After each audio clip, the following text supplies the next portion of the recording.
سلامونه دوستانو، شاکر سنگری یم. دغه یو پیغام د افغان کډوالو لپاره دی چې د پاکستان حکومت وفاقي حکومت دا اعلان وکړي هغه کم کیمپونه چې په بلوچستان او خیبر پښتونخوا کې 24 کیمپ اول د افغان کډوال ده چې په هغه کې په زرو په تعداد کې خلک اوسېدل.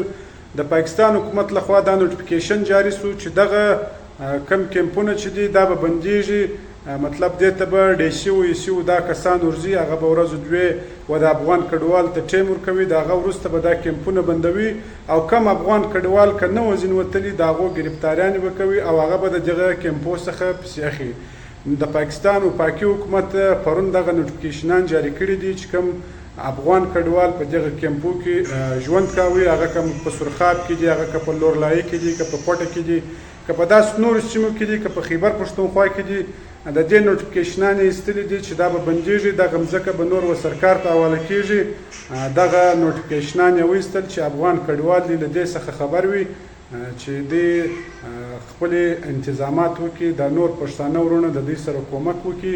دغه نوټیفیکیشن پرون د افغان کډوالو لپاره وفاقي حکومت ایستلی دی.